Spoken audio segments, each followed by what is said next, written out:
My name is Sarah Miller. I am 31 years old. For many years, I believed my life was safe and stable. I believed love meant protection. I believed trust was enough. But I was wrong. I was married to Daniel Carter for 6 years. Daniel was a quiet and serious man. He was not very romantic, but he was calm and dependable. Our life was simple. Every morning I woke up early, made breakfast, and went to work. In the evenings, Daniel and I ate dinner together. My best friend was Lily Brooks. She was very different from me. She was loud, emotional, and often had problems. I helped her many times, and she always promised she would never hurt me. I trusted her completely. Lily called me often. She had problems with money, relationships, and work. I listened to her every time. I never complained. I thought that was what real friendship meant. Then one night, she called me crying. "Sarah, I lost my job," she said. "My boyfriend kicked me out. I have nowhere to go."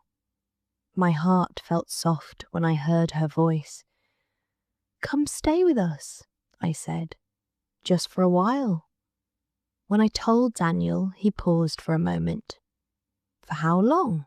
he asked. "Until she gets back on her feet," I replied. He nodded slowly. "Okay." I thought it was kindness. I didn't realize it was the beginning of something else. At first, Lily seemed very thankful. She hugged me often. She cleaned the house and cooked meals. "I don't know what I would do without you," she said many times. I felt proud that I could help her, but slowly things began to change. She stopped asking before using my things. She wore my clothes and used my perfume. When I asked her about it, she laughed. "We're like sisters," she said. "Why does it matter?" It did matter to me. I just didn't say it. Soon, she began waiting for Daniel to come home from work. She sat very close to him on the sofa. She laughed at everything he said, even when it wasn't funny. Daniel noticed it too. One night he said, "Lily is easy to talk to. She really listens." I felt a sharp pain in my chest. "I listen too," I said quietly. He stayed silent for a moment and then said, "Not like her." After that, Daniel slowly changed. He spent more time in the living room talking with Lily. When I spoke to him, he answered late. Sometimes he looked at his phone instead of looking at me. When I tried to talk about it, he said, "You're imagining things." Lily said the same thing. "Sarah, you're just stressed. You work too much." Slowly, I started doubting myself. I felt guilty for even thinking something was wrong. At night, I lay awake in bed. Daniel turned his back to me. The silence between us felt heavy. One afternoon, I came home earlier than usual. Daniel and Lily were standing in the kitchen. When they saw me, they quickly stepped away from each other. Lily smiled too quickly. "Oh, you're home early," she said. "Yes," I answered slowly. Daniel avoided looking at me. That night, I asked him directly, "Is something going on between you and Lily?" He sighed. Why do you always think the worst? I felt embarrassed and ashamed. I even apologized. Even today, remembering that apology still hurts. A week later, I left work early because I had a bad headache. The house was quiet, too quiet. The bedroom door was locked. Then I heard laughter. My heart dropped. My hands felt cold. I unlocked the door. For a moment, time stopped. Lily screamed and quickly puzzled the blanket around her body. Her face was pale. Daniel was sitting on the bed calmly, without any clothes. He slowly picked up a towel from the floor and wrapped it around himself. I felt like the ground was disappearing under my feet. "I trusted you," I said. My voice was shaking.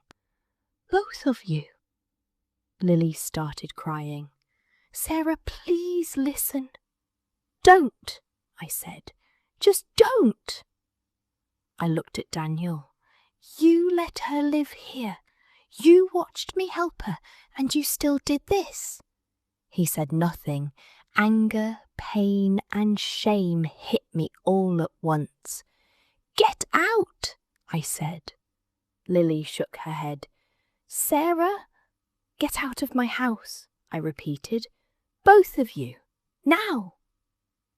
Lily packed her things quickly while crying loudly. Daniel dressed slowly and calmly, as if this was only a small problem. Before leaving, Lily looked at me and said, "I never thought you would react like this." That sentence broke something inside me forever. After they left, the house felt empty. I sat on the bed for hours. At first, I didn't cry. I just stared at the wall. Daniel sent messages later. First he apologized, then he blamed me, then he stopped talking completely. Some friends supported me. Others asked why I trusted Lily so much. Those questions hurt more than they realized. For days, I stayed alone in the house. Every room reminded me of lies. One morning, I stood in front of the mirror and looked at myself. I barely recognized the person staring back. That day, I packed my bags. I left the house. I left the marriage. I left the friendship. But I didn't leave as a weak person. I left with my eyes open.